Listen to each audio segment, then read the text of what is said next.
It's the 77 WABC News Hour. Talking the news with Noam Laden. All the news you need to know with Joe Nolan, traffic, Justin Ellick, sports. And now, Talking the news with Noam on 77 WABC. Yes, that's me. Good morning. It is Tuesday, September 30th. Your forecast from the 77 WABC Weather Center. A mix of sun and clouds. Today, warmer than it's been. The high's going to be 80. And then tonight and overnight, it's really going to cool off. Some clouds, low 55. And then Wednesday, sunshine. The high going to be just 69. If you are walking out the door with us right now, 61 cloudy in Orangeburg up in Rockland County. It's 57 and clear in Andover in New Jersey. And it's 63 and cloudy right outside our Midtown studios. This is the Top 5 at 5. The three men who want to be mayor go on the attack. It looks like there will be a government shutdown. 2 teen bicyclists dead after they were hit by a car in New Jersey. A Manhattan grocery store worker dies after trying to stop a shoplifter. And why did golf fans behave so badly at the Ryder Cup out on Long Island? All right, let's get into it at 5:01. A tragic story we're getting more details about early this morning out of Cranford, New Jersey. So here's what neighbors are telling us, and here's what prosecutors are telling us. So 2 people were hit and killed by a driver while they were on a bike. This was last night in Cranford. It was more like last evening, around 5:30 p.m. Cranford police, fire, EMS, along with first responders, responded to the scene of this crash. It was on Burnside Avenue. The individuals, the 2, were taken to local hospitals where they were pronounced dead. Now, neighbors heard about this accident. Some of them actually heard the accident.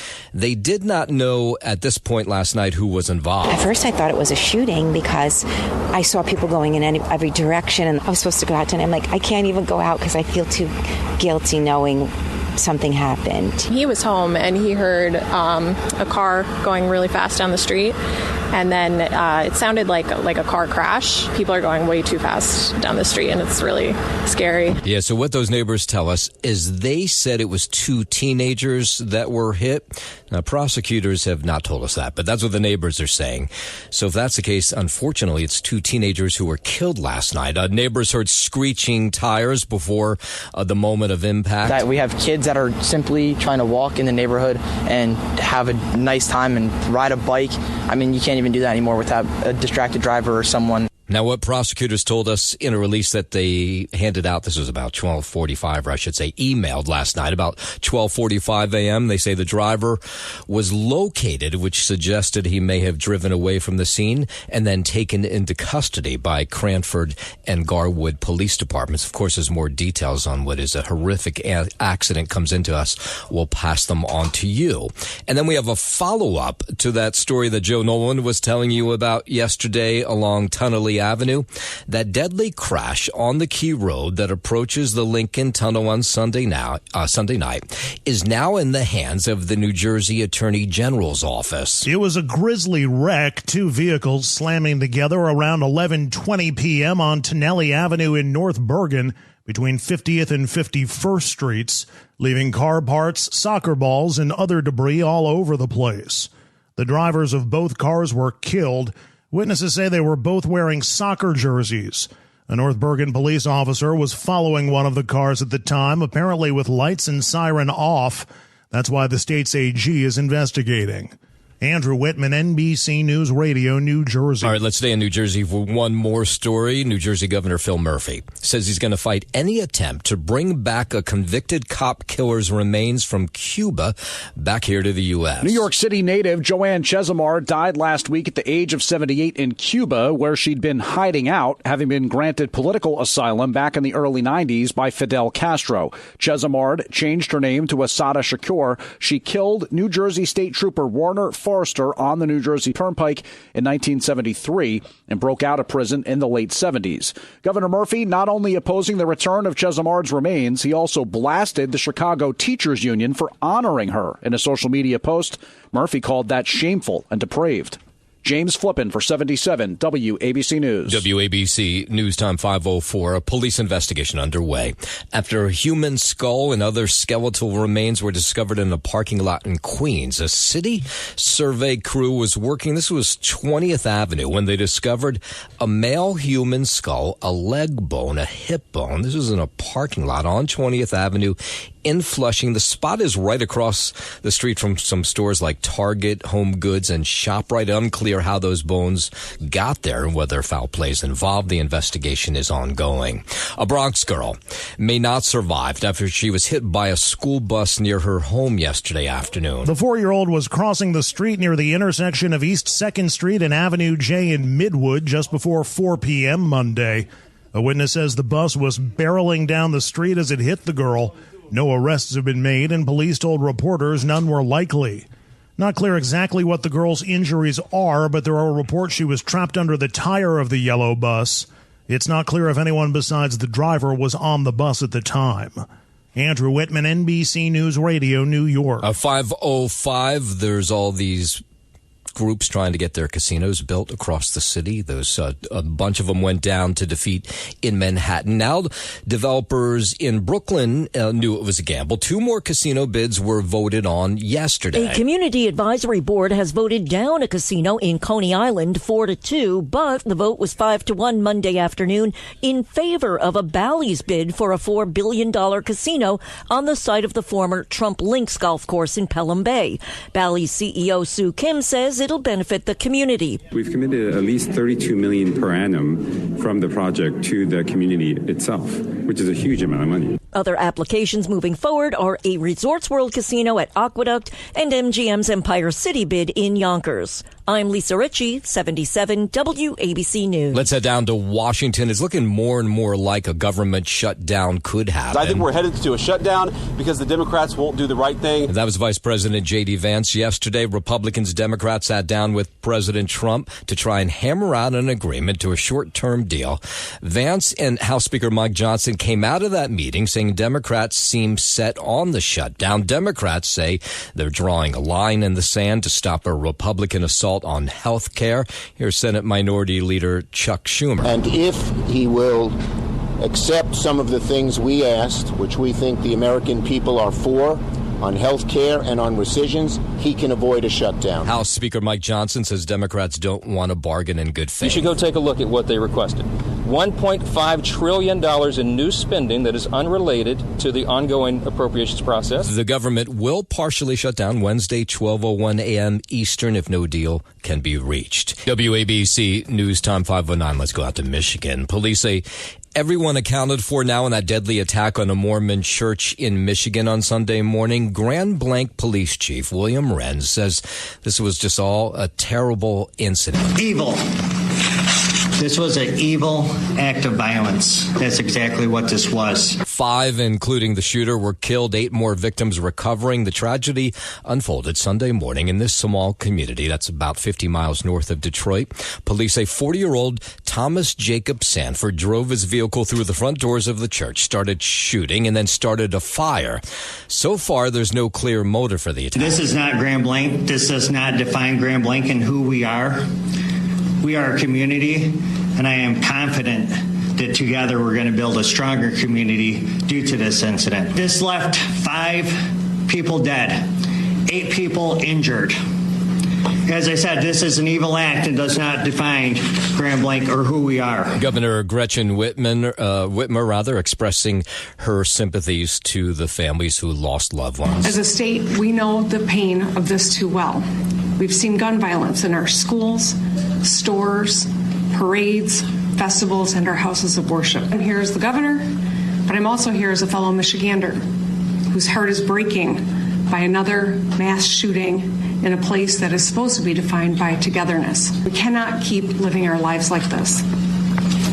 I know that this community is reeling right now, and I want you to know that the state of Michigan has your back. And a longtime friend of Thomas Sanford, the gunman who shot up the church, says that he had unkind feelings, that's the way they describe it, for some groups of people. Kara Patterson spoke about what Sanford did. How do you mourn the death of someone who did something so terrible. Now, Patterson says Sanford scared her and her 16-year-old daughter 2 days before the shooting when he revved up his truck and gunned the engine when they were trying to cross the street. She says she put down his window and he was laughing at them, which she says was not normal behavior for him. So she says something was going on with him. If you ask me, out of everybody I know, to pick 10 people you think might do something a little like this, I wouldn't not pick him. And I hate saying that. Some family members saying he was having some recent health issues. 5'11", the man accused of assassinating conservative activist Charlie Kirk. In court yesterday, Tyler Robinson appeared at a virtual hearing in Provo where the judge addressed the defense and prosecutors. Let me be clear. I will not put my finger on the scale of justice. These proceedings will be open to the public, conducted in accordance with the law, and handled with diligence and competence to ensure that justice is never compromised. No doubt this judge knows the eyes of the world will be on this case. A preliminary hearing will be held where the judge will decide whether there's enough evidence against Robinson to move ahead with the trial. Counsel, regardless of who is watching, whether it is the nation or a single individual, we must fulfill our roles with integrity, civility, and diligence.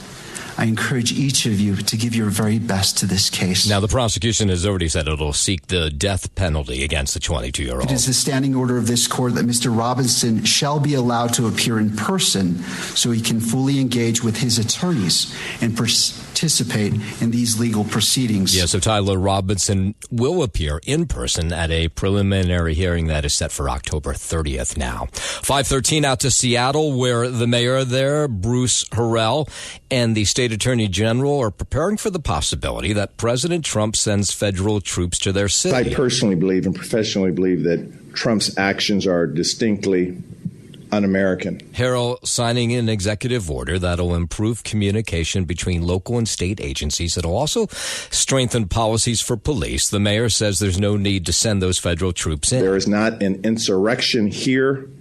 His strategy and I'm referring to President Trump, his strategy only serves to escalate tensions and continue to breed mistrust. And the governor of Oregon, Tina Kotek, says Portland police have been monitoring demonstrations outside of ICE facilities. That's what has caught the attention of the White House. They are managing the situation in Portland.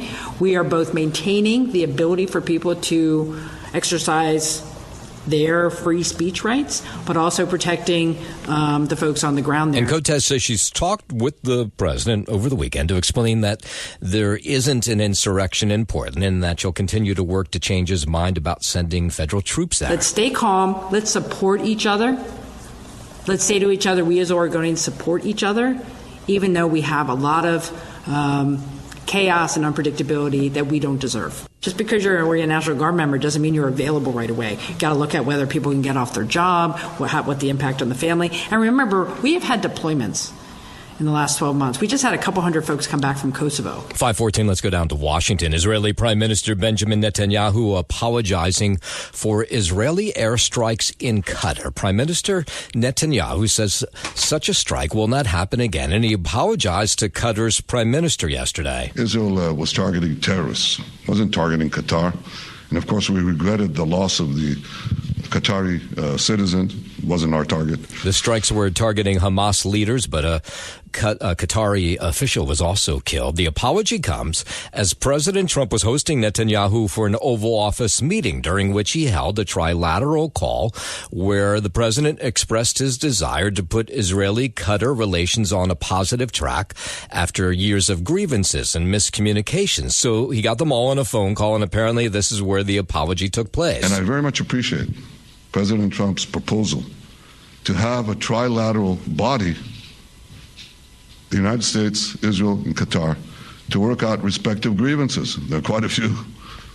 But if we could try to mitigate them or put it on a different footing, I think that would be good for everyone. I want to thank you, Mr. President. History has already shown that under your leadership, Israel and America can change the face of the Middle East. And today I'm hopeful that your plan to end the war in Gaza will do so again and do so soon. Okay, so once that phone call was made, that's when the president revealed his peace plan, and we'll get into that in just a moment. But first, 5:16, let's head over to the 77 WABC Sports Desk. Good morning, Justin Ellick. Good morning to you, Noam Layden. Start here on the gridiron. Out in Miami, the Jets dropped to 0-4 on the season in the form of a 27-21 loss to the Dolphins last night on Monday Night Football, following what was a 3-turnover, 13-penalty performance that sparked frustration in all areas. Head coach Aaron Glenn ripped into his team with a locker room rant that was apparently heard in the adjacent media room. Glenn joins Adam Gase and Lou Holtz as the only coaches who began their Jets career with 4 straight losses. No Jets coach has started 0-5. New York got off to a promising start, marching 81 yards on their first possession before disaster struck in the form of a Braylon Allen fumble at the 1-yard line and a Justin Fields fumble to follow on their second possession. They became the first team since 2020 to lose a fumble on their first 2 drives of a game. Fields completed 20 of 27 passes for 226 yards and a touchdown, most of it coming in the fourth quarter in comeback mode. Allen's night, I should say, ended early, later suffering a potentially serious knee injury, and star Miami wideout Tyreek Hill was carted off the field with a dislocated left knee, remaining hospitalized overnight while undergoing further testing, according to Miami head coach Mike McDaniel. Dolphins expect to learn more details today on Hill, but it is expected that his injury is season-ending. As for the Jets, up next for them, they'll host the Cowboys next Sunday. And your final from Denver in the second leg of your Monday Night Football doubleheader last night. The Broncos running roughshod over the Bengals 28-3. Both teams now at 2-2. And we're looking ahead to the start of the wild card series in the MLB tonight and this afternoon, starting at 1 p.m. This is a slate of 4 games today. You get the Tigers at the Guardians. That's game 1, of course, of that 3-game set. And then at 3 p.m., the NL wild card between the Padres and the Cubs. That'll get underway. And the big one, obviously, here, what we're looking to locally, 6 p.m. tonight. That's your first pitch between the Red Sox and the Yankees out in the Bronx. The AL wild card game 1 there. And later on tonight for the nightcap, 9 p.m. first pitch between the Reds and the Dodgers in that second NL wild card series there. That is your sports know, man. I'm Justin Ellick on 77 WABC. WABC News Time 520. Let's go back down to D.C. President Trump says he has a new proposal for peace in the Middle East. The president says the plan will also end the bloody war in Gaza. Everyone understands that the ultimate result must be the elimination of any danger posed in the region, and the danger is caused by Hamas. President Trump says the proposal was made with contributions from other Middle Eastern European nations. It includes the release of the Israeli hostages held by Hamas since October 7th, and for Israel to withdraw from Gaza. Hamas has not agreed to any plan, but the president says he heard Hamas might be open to the idea. The tyranny of terror has to end, and this is, again, something that we're looking for. This is eternity. This is for forever. Yeah, we still haven't heard back from Hamas. If accepted by Hamas, this proposal calls for the release of all remaining hostages immediately, but in no case more than 72 hours. 5:21 from the White House. Let's head over to Iowa, where an Iowa state agency has now revoked the professional license of the leader of Iowa's largest school district days after federal agents arrested him on accusations that he was living and working in the country illegally. Iowa Board of Education said in a letter to the Des Moines Public Schools that Ian Roberts was ineligible to hold a license because he no longer possesses legal presence in the United States. So the amazing part of this story is that he got from job to job and nobody seemed to notice that he was here illegally. While there is still much that we don't know, what we do know is that Dr. Roberts is currently unavailable to perform his duties as superintendent. By the way, he worked here in New York for a while, was making $300,000 a year as superintendent in Iowa. The motion is to place Dr. Roberts on a paid administrative leave pending further information. The board may revisit this at any time that we have additional concrete information relevant to Dr. Roberts' status. So ICE said that Roberts actually fled after a traffic stop in Des Moines and that he was apprehended with the assistance of the Iowa State Patrol. And that's when they realized that he was subject to final removal order that an immigration judge had signed back in May of 2024. He also had in his possession $3,000 in cash and a hunting knife. 5:23, the National Hurricane Center tracking the impact Hurricane Humberto has on the path of Tropical Storm Imelda. Over the weekend, it looked like the east coast of Florida was a target. I think with Humberto and it not being forecast by the models to be a strong Cat 5, that's why, at least initially, the forecast guidance was suggesting Imelda was going to come further west. Yeah, so that's the Weather Channel meteorologist Ray Stajic says predicting storm strength is still a pretty difficult task for all forecasters. Imelda likely to become a hurricane today and is currently moving across the northwestern Bahamas around 240 miles east of Cape Canaveral. If we stay where we are now, we end up 50% of what the projection was. But we still got October, second busiest month in the hurricane season. Storms can occur at any month of the year. Right now, behind these two systems, nothing the Hurricane Center has its eyes on. So forecasters predicted 20 storms this Atlantic hurricane season, but we're a little behind that schedule. 5:24, the Boeing strike in St. Louis appears to be headed into another month as the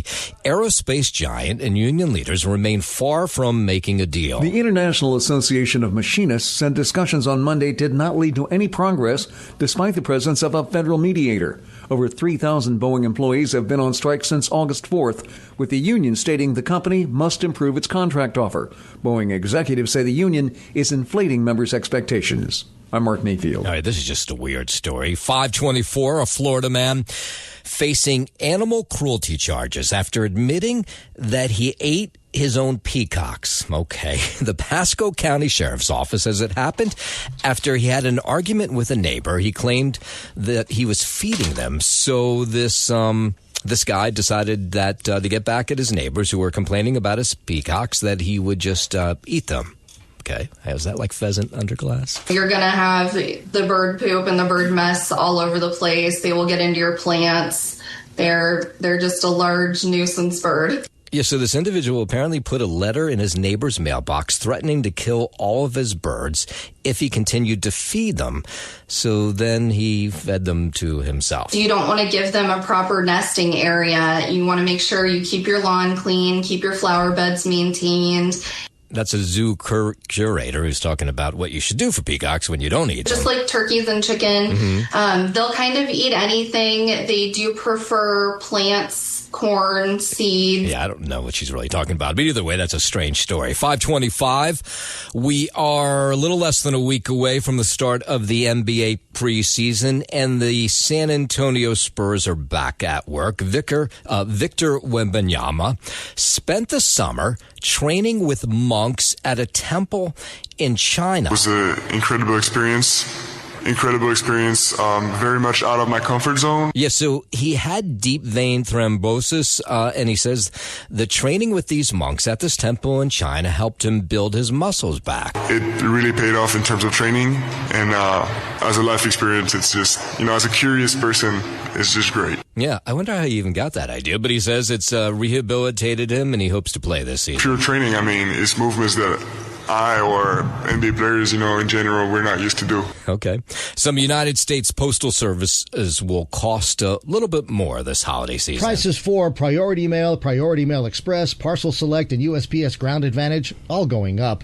The USPS says it's part of its Delivery for America 10-year plan that aims to modernize the postal network and ensure long-term financial sustainability. The increases range from 40 cents to $7, and they take effect this Sunday. It's the 77 WABC News Hour. Talking the news with Noam Laden. All the news you need to know with Joe Nolan, traffic, Justin Ellick, sports. And now, Talking the News with Noam on 77 WABC. Yes, that's me. Good morning. It is Tuesday, September 30th. Your forecast from the 77 WABC Weather Center. A mix of sun and clouds. Today, warmer than it's been. The high going to be 80. Tonight, overnight, some clouds, low 55, and then cooler for Wednesday. Sunshine, high 69. If you're walking out the door with us right now, so happy you are. It is 61 and cloudy in Orangeburg up in Rockland County. 57 clear in Andover in New Jersey. And it's 63 and cloudy right outside our Midtown studios. WABC News Time 5:39. Just getting this in from the NYPD. A subway track worker was stabbed while walking the tracks at a Crown Heights station last night. The 64-year-old track maintenance man was walking the tracks at the Nostrand Avenue station. This was about 11 o'clock last night when he encountered some man walking the number 3 train roadbed. Police say they too got into some sort of verbal dispute, and that's when they slashed the worker across the neck. We don't have any word on his condition. The wanted man, the person who stabbed him on the tracks, he has fled. The worker, he's been taken to Kings County Hospital. The latest we have on him as of early this morning is that he's in stable condition. Of course, as more info comes in on that attack and the search for the attacker, we'll pass that on to you. And there's an investigation underway after a worker at Mort Williams, the grocery store, died after confronting a shoplifter. This was Friday night in Manhattan. It happened at a store that's on 9th Avenue right near Columbus Circle around 9:30. Leobardo Hernandez collapsed after the incident, was pronounced dead at Mount Sinai West on Friday night. Apparently, he tried to stop this shoplifter from taking something and was punched incredibly hard in the chest. And then he was found later lying on a milk crate. Well, his family's responding to all this. Here were his sons yesterday. We do have a lot of questions as well. Like, what's the truth? What's the actual story? You know, like that's what we want to know. All right, we had different stories, trying to put the pieces and puzzles together. Now, an autopsy on Hernandez showed he had signs of a slightly enlarged heart, had plaque, prior heart issues. Police are looking into whether stress from the incident contributed to his death. The shoplifter ran away, has not been caught yet. Hernandez's sons say their father was just a regular, hard-working guy who rarely got angry. We all broken. We trying. Honestly, we all broken. He was a family man. He was always there for us, very supportive. He was just always happy. I've never seen him upset, never. Morton Williams releasing a statement last night saying they're heartbroken by the loss of Leobardo Hernandez. They say he was a beloved colleague, a treasured member of the Morton Williams family, dedicated team member for more than a decade. They say their prayers are with Leo's family and friends at this difficult time. Hernandez's family, they've started a GoFundMe to help pay for their funeral costs.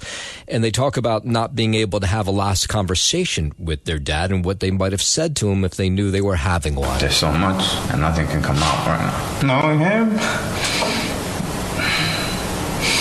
Knowing him and what he said in Spanish, bro, I thought everything's gonna be fine, bro. Everything's gonna be fine. Yeah, just awful story. 5:42. The top candidates in the race for mayor, well, now it's down to 3, right after Eric Adams suspended his campaign for re-election. So it's Zohran Mamdani going after Andrew Cuomo, Andrew Cuomo going after Zohran Mamdani, everybody going after Curtis Sliwa.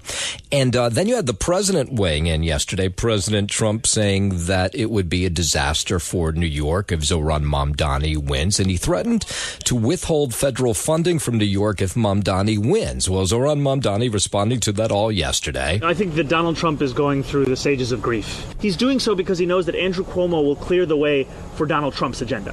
And New Yorkers are sick and tired of that agenda. They are sick and tired of what has passed for leadership from Andrew Cuomo. Andrew Cuomo telling ABC that President Trump is pulling for Mamdani, and here he explains why. I'll tell you who Donald Trump wants. Donald Trump wants Zohran Mamdani to win. It would be a political bonanza for the Republican Party. They would take the poster of Zohran and run around the country and say, this is how crazy the Democrats have gotten.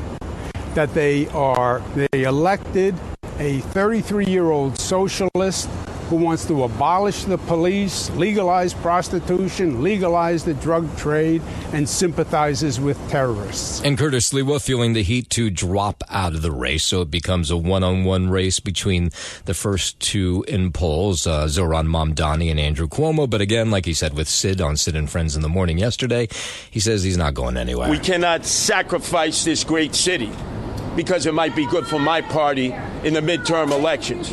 Absolutely not.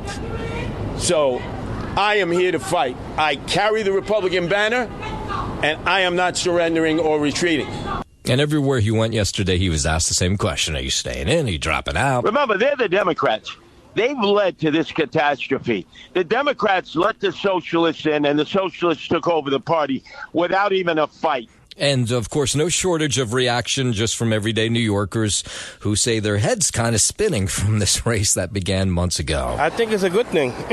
He couldn't win. People don't. These are people talking about Mayor Adams dropping out. Want him, so might as well step down. I certainly wasn't going to vote for him. I mean, well, it changes something for me because I was actually going to vote for him. So now I don't know where I am as far as the vote is concerned. Yeah, so now they're trying to figure out, okay, what are they looking for in their next mayor? Like-mindedness. The people's concern. Issues, that we're dealing with, homelessness and, as far as like the immigration thing. My main issue is migrants. My issue is mental illness. Like the affordability of the city. Cuomo is just the same old, same old. I think he's kind of disgusting, actually. I can't trust him. Actually, the funny thing, I'm torn between Siwa and Cuomo because I feel like they're the most experienced. All right. Well, now the election a little less than 6 weeks away. In a moment, we'll look how those casino votes are going. There's a couple more of them taken yesterday. We'll do that in just a moment. But first, 5:45, let's head over to the 77 WABC Sports Desk, and here's Justin Ella. Thank you, Noam Laden. And we'll start here out in Miami. The Jets dropped to 0-4 on the season in the form of a 27-21 loss to the Dolphins last night on Monday Night Football, following what was a 3-turnover, 13-penalty performance that sparked frustration in all areas. Head coach Aaron Glenn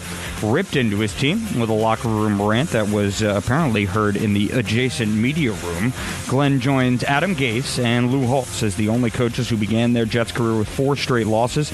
No Jets coach has started 0-5. New York got off to a promising start, marching 81 yards on their first possession before disaster struck in the form of a Braylon Allen fumble at the 1-yard line and a Justin Fields fumble to follow on their second possession. They became the first team since 2020 to lose a fumble on their first 2 drives of a game. Fields completed 20 of 27 passes for 226 yards and a touchdown, most of it coming in the fourth quarter in comeback mode. Allen's night ended early, later suffering a potentially serious knee injury. Then star Miami wideout Tyreek Hill was carted off the field with a dislocated left knee, remaining hospitalized overnight while undergoing further testing, according to Miami head coach Mike McDaniel. The Dolphins expect to learn more details today on Hill, but it is expected that his injury is season-ending.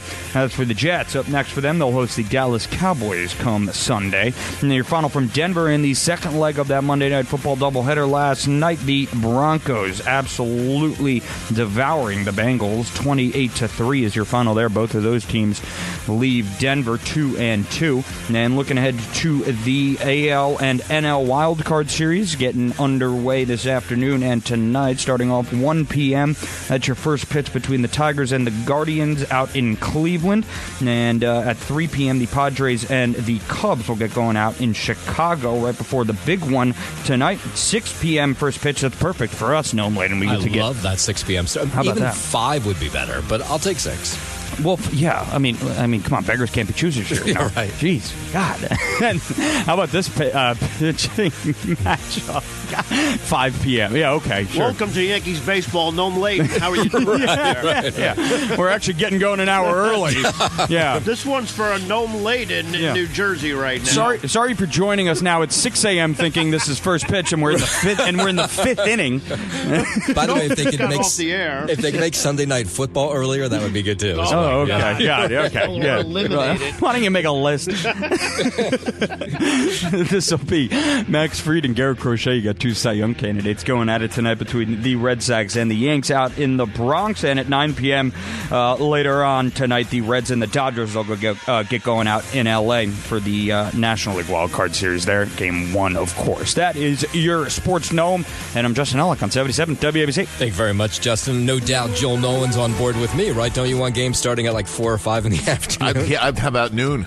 Because how exhausted are you this morning? I'm probably staying up to watch the Jets lose, right? I don't even want to talk about it. Did you stay up to the bitter end? No. I went up. I saw the first couple of plays of the second half, and I said, I'm done. So, anyway, I went to bed.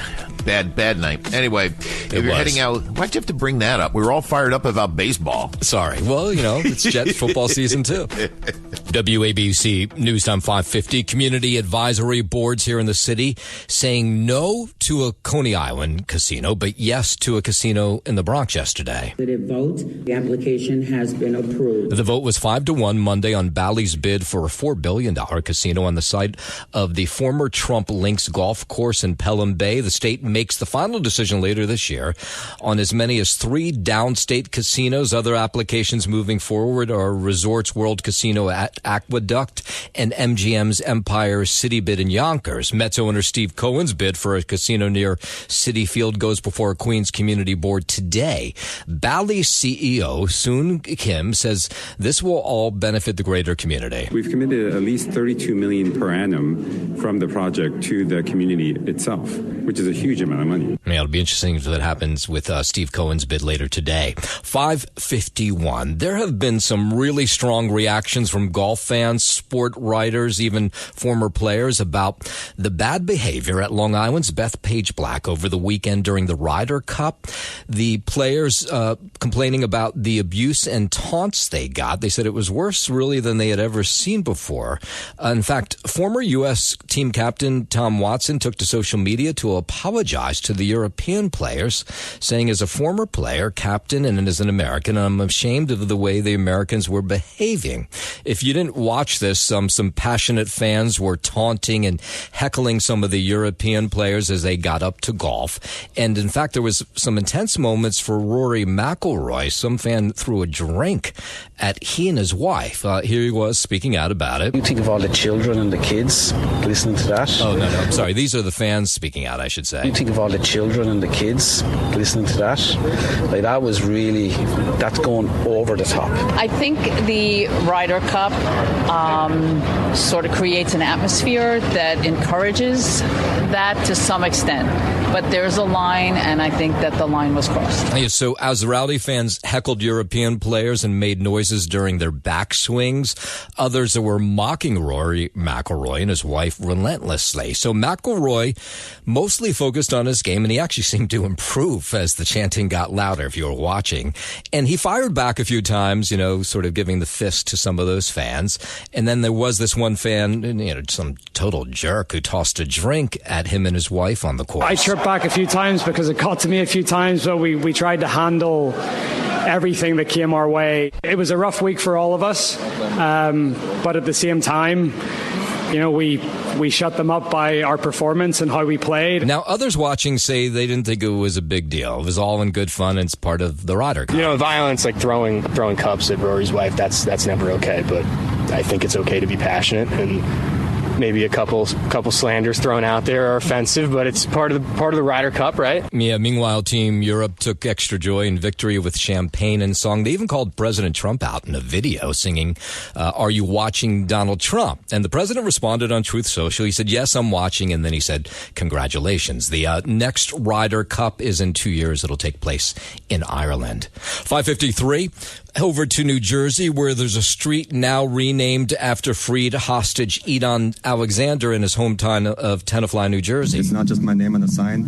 It's a reminder of how powerful a community can be when it refuses to give up. So thank you for carrying me, for fighting for me. The streets leading up to a municipal parking lot, it's named Idan Alexander Way, following a ceremony. The Tenafly High grad and member of Israel's military. He was held by Hamas for 584 days following his capture on October 7th of 2023. Alexander says he's going to actually now go back to Israel to rejoin the Israeli military, which is sort of unreal. Amazing. Isn't that unreal? It just shows you the people they are. Now, you may remember that when Ava was born, she was born in Mount Sinai Hospital in New York City.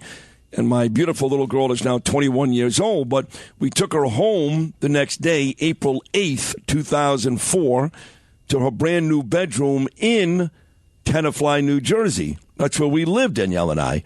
And Ava, this was before Gabe was born. We lived on Elm and Serpentine. You know exactly where the street is for Idan Alexander? Yeah, it's leading up to the municipal parking lot. Oh, yeah, sure. Wow, I know exactly where that is. That is a great town, mind you. Yeah. Well, in this Idan Alexander, he was out thanking community and elected officials for renaming the street after him. Every time I see this road, I'll remember not just the struggle, but the love and unity that brought me back home. Yeah, and then again, the amazing part, he's going back to Israel.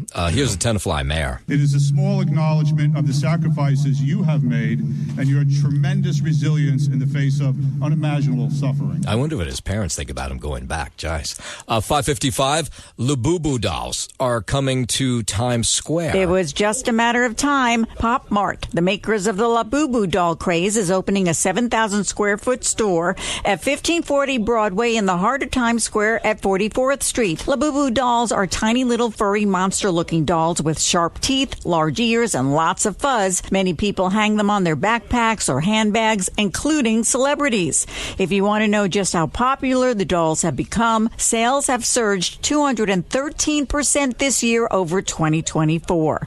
Lisa G, 77 WABC News. And we told you last week that Starbucks is closing many of its stores this week. One of them is a busy location in Morris County. The location's in Morristown. A letter about the closure was posted on the front door of this store that's on right across the street from Morristown Green, if you know Morristown, and people in town surprised that they chose this Starbucks to close. Very sad. Like, honestly, everybody comes here for, like, lunch during lunchtime, even weekends. And with the fall festival coming up, I think this is going to be a big disappointment towards everybody. Now, the CEO of Starbucks says it's just a restructuring plan. About 900 people will lose their jobs. Some of the workers at this one in Morristown have been told they could be transferred to other stores, but they just found out at the end of last week that they'll lose their jobs if they don't go in another store. It's sad for Morristown. This is kind of a hug. It was a blow. I think they just found out yesterday. Apparently, some people you're supposed to put in your information about whether you want to be transferred or whether this is it. Yeah, so after that store closes, the company said it'll be left with about 18,000 stores by the end of September. Thanks for listening to the News Hour with Noam Laden. You can hear the News Hour with Noam Laden weekday mornings at 5 on 77 WABC. If you like the podcast, share it with your friends and listen anytime at WABCRadio.com and download the WABC Radio app. Hit that subscribe button on all major podcast platforms. Plus, follow WABC on social on Instagram, TikTok, Facebook, and X. See you next time for a new episode so you never have to wonder. What the heck is going on here?